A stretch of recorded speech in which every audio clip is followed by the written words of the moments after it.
यहाँहरूलाई म हार्दिक स्वागत गर्न चाहन्छु। मेरो नाम हो खगेन्द्र दाहाल। आज हामी नीलसागर असहाय अशक्त तथा ज्येष्ठ नागरिक सेवा केन्द्र नेपालगञ्जमा आइपुगेका छौँ। विशेष गरी यस सेवा केन्द्रले ज्येष्ठ नागरिकहरू अनि असहायहरूलाई उहाँहरूको हकितका बारेमा काम गर्दै आइरहेको छ, उहाँहरूलाई सेवा प्रदान गर्दै आइरहेको छ। आज हामी यही ठाउँको भिजिट गर्न आइरहेका छौँ र यहाँ के कस्तो अवस्थामा छ, अहिले कसरी सञ्चालन भइरहेको छ, यो विषयमा जानकारी लिन आइरहेका छौँ। म यस नीलसागर असहाय अशक्त तथा ज्येष्ठ नागरिक सेवा केन्द्रका संस्थापक अध्यक्ष सरिता खनालसँग यस ठाउँको बारेमा थप जानकारी लिन चाहन्छु। म स्वागत गर्छु सरिताजीलाई। स्वागत छ। धन्यवाद, नमस्कार। सरिताजी, कस्तो छ अहिले यो नीलसागर? धेरै नाम चलेको यो ठाउँमा होइन, बाँके मात्रै नभएर अन्य जिल्लाहरूमा पनि अहिले नीलसागरको नाम चाहिँ अग्रपन्थीमा छ। तपाईँहरूले मानवीय सेवाको रूपमा काम गरिरहनु भएको छ। यो अलिकति यसको बारेमा भनिदिनुहोस् न, नीलसागर कस्तो के हो? खास गरेर नीलसागर सेवा आश्रमले चाहिँ विभिन्न उमेर समूहको व्यक्तिहरू जो सडकमा आउनु भएको छ, जसको अभिभावक विहीन हुनुहुन्छ, जसलाई सहारा छैन र विभिन्न खालको समस्या जस्तो मानसिक समस्यादेखि लिएर शारीरिक समस्या, एउटा उमेरको समस्याले आफ्नो पारिवारिक बिछोड भएर सडकमा आउनुभएको व्यक्तिहरूलाई चाहिँ संरक्षण गर्दै आएको छ। तपाईँ पनि यो नीलसागरमा जुन यो संस्था जुन खोल्नुभयो, यो तपाईँ आफ्नो भाइको कारणले खोल्नुभयो भन्ने हामीले सुनेका छौँ। यसको बारेमा अलिकति भनिदिनु, यो कसरी सुरु गर्नुभएको? खास गरेर यो आश्रम खोल्नुभन्दा अगाडि म बाहिर गएर ट्रेनिङ पनि गरेको थिएँ र विशेष गरी थाइल्यान्डको ब्याङ्ककमा सिनियर सिटिजन केयर भन्ने मैले चाहिँ 60 दिनको ट्रेनिङ गरिसके पश्चात मलाई चाहिँ एकदमै ज्येष्ठ नागरिक बुवा आमाहरू देखेर माया लाग्ने, केयर गर्न मन लाग्ने र मेरो आफ्नो जीवन चाहिँ मैले सेवामै बिताउँछु भन्ने खालको भावना चाहिँ जागृत भएको थियो। तर म अफसोस नेपाल आएर म चाहिँ यति छिट्टै आफैले नै संस्थापक भएर काम गरौँला भन्ने सोच त थिएन। एज अ स्टाफ अथवा भोलिन्टियरको रूपमा मैले काम गर्ने मेरो सोच थियो। तर अचानक म नेपाल आउने बित्तिकै चाहिँ एकदमै सडनली मेरो भाइको बाइक दुर्घटनामा परेर नेपालगञ्जमा निधन भएपछि मलाई कस्तो लाग्यो भन्दाखेरि भोलि कसैले पनि देखेको रहन्छ होइन। अब मैले मेरो भाइको यसरी एक्सिडेन्ट होला, मैले यति सानो उमेरमा भाइलाई गुमाउनु पर्ला भनेर मैले सोचेको छैन भने भोलि म पनि त यो संसारबाट छिट्टै जाने होला भने अब मेरो बाँकी जिन्दगी जुन कुरा मैले बाहिर सिकेर आएँ त्यो कुरालाई चाहिँ मैले सुरु गर्नुपर्छ भनेर त्यस्तो खालको सोच आएर चाहिँ मैले सुरु गरेँ। अहिले चाहिँ सञ्चालन भइरहेको छ। कसरी सञ्चालन गरिरहनु भएको छ? यहाँ त तपाईँहरूसँग थुप्रो जना अहिले देखिरहनु भएको छ। आमा बुवाहरू हुनुहुन्छ, साना साना भाइ बहिनीहरू पनि हुनुहुन्छ, अपाङ्गहरू पनि हुनुहुन्छ। कसरी यसलाई संस्थालाई चाहिँ अगाडि बढाइरहनु भएको छ? खास गरेर अब सुरुमा चाहिँ सानो एउटा सोच पीडाबाट सञ्चालित संस्था हो। मैले सुरु गर्ने बेलामा आफ्नो औँठी र सिक्री बेचेर स्टार्ट गरेको संस्था हो र सुरुवात कालमा मलाई एकदमै सपोर्ट गर्ने अमन सर होइन, नीलसागरको उपाध्यक्ष, उहाँले चाहिँ धेरै सपोर्ट गर्नुभयो। जस्तो आर्थिकको पाटोमा चाहिँ मलाई उहाँले धेरै सपोर्ट गर्नुभएको, भाडा तिर्नेदेखि लिएर हामीले सुरुमा पनि 50,000 भाडा तिरेरै यसलाई सञ्चालन गरेका थियौँ। 2-2.5 वर्ष त हामीले एकदमै दुःख पायौँ, मान्छेसँग चिनजान पनि थिएन, सबै ठाउँमा बुझाउन पनि गाह्रो भयो र अहिले चाहिँ अब हाम्रो धेरै ठाउँमा शाखा पनि विस्तार भएको। जस्तो नेपालगञ्जको हकमा पनि हामीसँग 60-70 जना आमा बुवाहरू छोराछोरी हुनुहुन्छ, कोहलपुरमा हुनुहुन्छ, गुलरियामा हुनुहुन्छ, दाङमा हुनुहुन्छ, पाल्पामा हुनुहुन्छ। प्रदेश नम्बर 5 बढी यसको शाखालाई चाहिँ विस्तार गरिएको छ भने नेपालगञ्जमा यसको केन्द्रीय कार्यालय छ र नेपालगञ्जमा अलिकति हामीलाई चाहिँ गाह्रो छ। किन भन्दा 4 वर्ष पुगेर अब 5 वर्षमा प्रवेश गर्दा पनि हामी भाडामै बसिरहेका छौँ र यसको भाडा पनि हामी आफैले तिरिरहेका छौँ। त्यस कारणले गर्दाखेरि हामीलाई भाडाकोदेखि लिएर र जतिजना बुवा आमाहरू तपाईँले देख्नुभयो, दिदीहरू देख्नुभयो, बहिनीहरू देख्नुभयो, एकदमै मनोसामाजिक समस्या भएको र विभिन्न कारणले सडकमा आएको र उहाँहरूलाई दैनिक रूपको औषधि पनि खुवाउनको लागि हामीलाई धेरै गाह्रो र महिनामा उहाँहरूको औषधिको लागि मात्रै 82,000 लाग्छ। अब अहिलेसम्म हामीलाई जनताको सहयोग चाहिँ छ। खाद्यान्नको लागि जनताले सहयोग गर्नुभएको छ, बर्थडेहरू मनाउन आउनु भएको छ भने हामीलाई राज्यबाट त्यति धेरै सहयोग चाहिँ छैन। जस्तो स्थानीय सरकारसँग पनि हामीले भाडा तिर्दिनुहोस्, अरू केही नगरे पनि यसको अभिभावक त स्थानीय सरकार हो नि त होइन। एउटा अगुवाई त मैले गरेँ, एउटा अगुवाई संस्थाले गरे पनि यी सबै बुवाहरू वास्तवमा भन्यो भने राज्यको, यसमाथि पनि अहिले स्थानीय सरकार आएको छ भने यसको रेस्पोन्सिबिलिटी अभिभावक स्थानीय सरकारले लिनुपर्छ भनेर बारम्बार अहिले सरकारले पनि बोलेको कुरा छ। स्थानीय सरकारले पनि अब तपाईँहरूसँग समन्वय गरेर सडक मानवमुक्त घोषणा पनि अहिले चाहिँ भइरहेको छ होइन। नेपालगञ्जको पनि नेपालगञ्ज उपमहानगरपालिका, त्यसै गरी कोलपुर नगरपालिका, खजुरा गाउँपालिका लगायतको पालिकाहरू चाहिँ अहिले चाहिँ सडक मानवमुक्त घोषणा भइसकेका छन्। उहाँहरूले अलिक सपोर्ट भएर यो घोषणा भएको हो कि अथवा त्यहाँको पनि सबै यतै तपाईँहरूले ल्याएर राख्नु भएको छ होइन? कसरी यसलाई चाहिँ गरिरहनु भएको छ यसमा चाहिँ? घोषणाको विषयमा चाहिँ जस्तो 3-4 वर्षदेखि नै निल सागरले काम गर्दै आएको र सडकमा धेरै बुवा आमाहरू कम भइसकेपछि चाहिँ हामीले आफैले नै प्रस्ताव पेश गरेका हौँ कि नेपालगञ्ज उपमहानगरपालिकालाई देशैभरिको पहिलो नगरपालिका जहाँ कि मानव सडकमा कोही पनि छैन होइन। मानवताको सहर र मानवहरू सुत्नको लागि सडक बनाइएको होइन। सडक भनेको चाहिँ मान्छे हिँड्नको लागि बनाइएको, तर पनि अझै पनि सडकमा त्यस्ता व्यक्ति हुनुहुन्छ र नेपालगञ्जको प्रसिद्ध मन्दिर हाम्रो बागेश्वरीमा पनि बुवा आमाहरू धेरै अस्तव्यस्त भएको कारणले यो प्रस्ताव चाहिँ हामीले आफैले नै पेश गरेका थियौँ र धेरैभन्दा धेरै व्यक्तिहरूलाई उद्धार गरेपछि यो घोषणा गर्नुपर्छ भनेर दबाब चाहिँ हामीले दिएका हौँ। हामीले त्यसरी दबाब दिएपछि नै नगरपालिकाले चाहिँ घोषणा गरेको। त्यसपछि के भयो? घोषणा भयो अनि त्यहाँको चाहिँ जति पनि आमा बुवाहरू हुनुहुन्थ्यो, सडकमा बास बस्नुहुन्थ्यो, माग्नुहुन्थ्यो होइन, उहाँहरूको अहिले अवस्था कस्तो छ? तपाईँहरूले यहाँ ल्याइसकेपछि उहाँहरूलाई चाहिँ उचित स्याहार सुसार पाउन सक्नु भएको छ कि छैन? यहाँहरूले जति सोच्नु भएको थियो उहाँहरूलाई चाहिँ सेवा गर्न सक्छौँ भन्ने जुन सोच ल्याउनु भएको थियो, उहाँले चाहिँ त्यो सेवाहरू चाहिँ पाउनु भएको छ कि छैन? कस्तो छ? जस्तो राज्यको हकबाट भन्नुपर्दाखेरि नेपालगञ्ज उपमहानगरपालिकामा हामीलाई त्यो सुविधा चाहिँ राज्यबाट छैन, स्पष्ट कुरा भन्नुपर्दाखेरि। किन भन्दा अन्य आश्रमहरूमा मैले भिजिट गरेँ, अन्य ठाउँमा पनि गएँ होइन। नेपालको विभिन्न ठाउँहरूमा जाँदाखेरि चाहिँ यसरी एउटा अभियन्ताहरूले सुरु गरेको संस्थालाई राज्यले राम्रोसँग व्यवस्थित गरेर राखेको छ, भाडा तिर्दिएको छ, भवन निर्माणको कुराहरूदेखि लिएर सबै कुरा गरेको छ भने नेपालगञ्जको हकमा चाहिँ हामीलाई भाडा तिर्नै एकदमै गाह्रो अवस्था छ। यो कुरा हामीले धेरैचोटि पनि बुझाएका छौँ। अब भर्खरै घोषणा चाहिँ गरेको पनि कार्तिकको 20-28 गते हामीले नेपालगञ्जलाई गऱ्यौँ भने अब भर्खरै घोषणा सकिएको छ र जुन घोषणा गरिसकेपछि पनि उहाँहरूले हामीप्रति जुन समन्वयन गर्नुपर्ने हो नि त्यो चाहिँ अलि भएको छैन। यसले गर्दाखेरि यहाँहरूलाई चाहिँ यहाँ जति पनि हुनुहुन्छ उहाँहरूको पालन पोषणमा चाहिँ यहाँहरूलाई समस्या भइदियो। अहिले यहाँहरूको घर भाडा तिर्न बाँकी छ, खाद्यान्नको पैसा तिर्न पनि बाँकी छ भन्ने कुरा मैले सुनिरहेको थिएँ।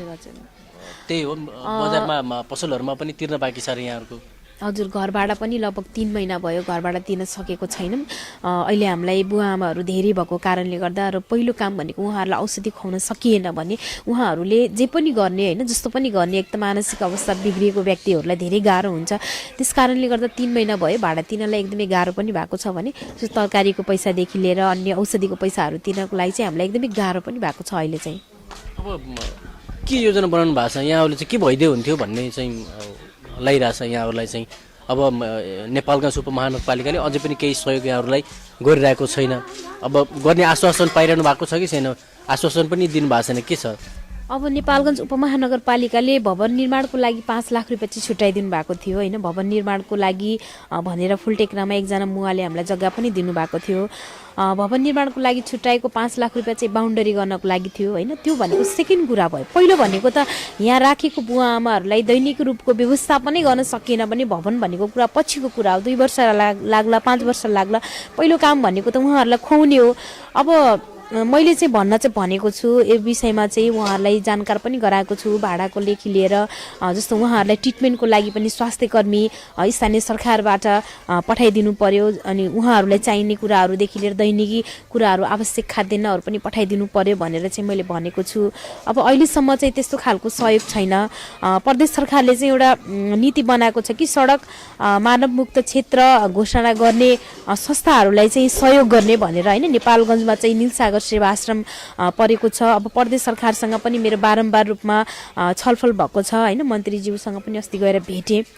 व्यवस्थापनको लागि अलिक गाह्रो भएको छ, अलि छिटै रकम अब पठाइदिनु पर्यो, हामीलाई एकदमै दैनिक रूपमा गाह्रो भएको छ भनेर मैले भनेको छु।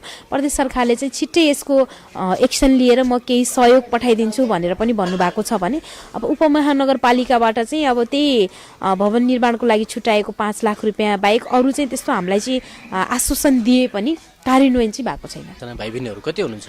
नेपालगञ्जको हकमा चाहिँ अब 60-65 70जनाको हाराहारीमा हुनुहुन्छ छोराछोरीहरू बुवाआमाहरू होइन। अब कोलपुरमा पनि छ, बर्दिया गुलरियामा पनि छ। हामीले अस्ति भर्खरै पनि दाङमा हामीले यो अभियान चलायौँ। घोराई लमई जिल्ला तिनैलाई टार्गेट गरेर सिसहनियामा चाहिँ यो चाहिँ अभियान चलायौँ र त्यहाँको मेयरहरू त्यहाँको उपमेयरज्यूहरूले एकदमै पोजिटिभ रेस्पोन्स एकदमै चाहिएको संस्था चाहिँ आयो र सबैभन्दा धेरै सपोर्ट हामीलाई त्यहाँ मिडियाले गर्नुभयो।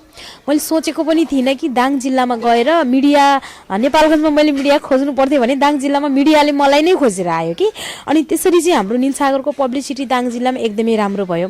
त्यहाँ चाहिँ घर पनि दाताले दिनुभयो र व्यवस्थापनको लागि पनि अहिले पनि गाउँपालिकाले चाहिँ केही रकम छुट्याइदिएको कारणले गर्दाखेरि चाहिँ अहिले हामीले 40जना बुवाआमाहरूलाई चाहिँ दाङमा एकदमै राम्रोसँग व्यवस्थित गरेर राख्न पनि सहयोग हामीलाई प्रदान भयो। त्यहाँको जनताले पनि सहयोग गर्नुभयो।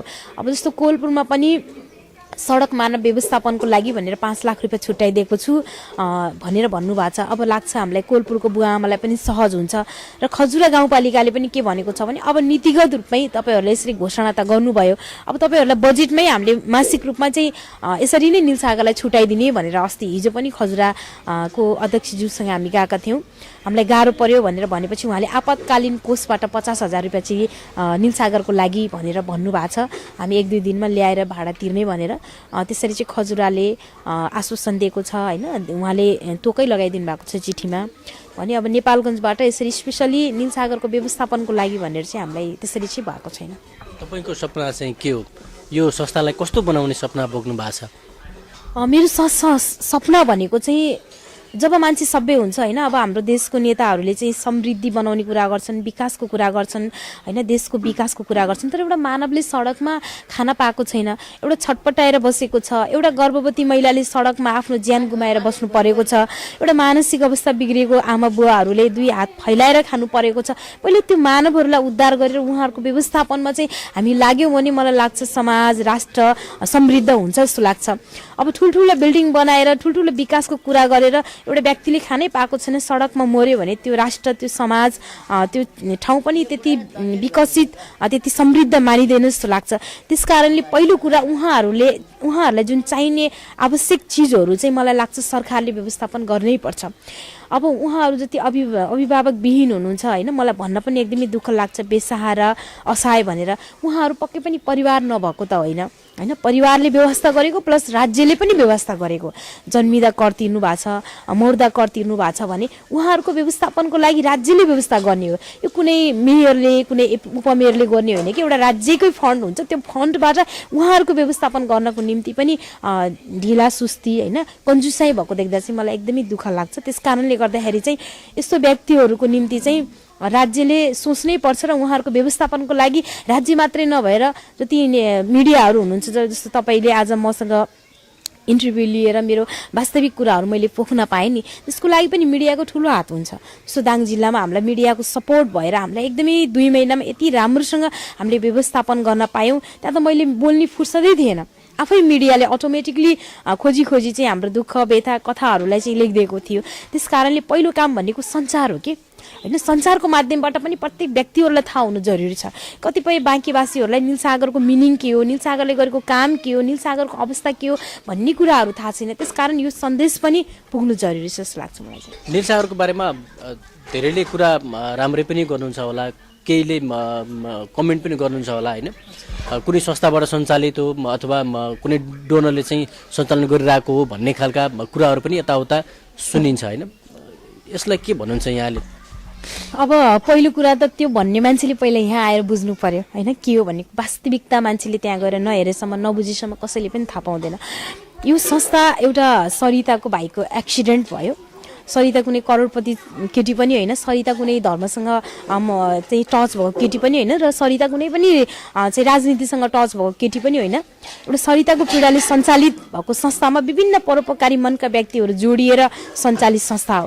कुनै पनि विदेशी फन्डिङ पनि छैन र नेपालको कुनै पनि त्यस्तो राज्य त्यस्तो राजनीति दलको केही पनि फन्डिङ छैन। त्यसको लागि पहिला तपाईँहरू आएर एकचोटि निलसागरमा भिजिट गर्नुहोस्, निलसागरको वास्तविकता कुराहरू बुझिसकेपछि नै त्यो कुरा गर्नुहोस् भन्छु म चाहिँ उहाँहरूलाई चाहिँ। हामीले आज नेपालगञ्जमा रहेको निलसागर सेवा आश्रममा आएर यहाँको अवस्था बारेमा जानकारी लियौँ। पक्कै पनि यहाँ अलिक कष्टपूर्ण अवस्था छ भनेर भन्दा फरक नपर्ला।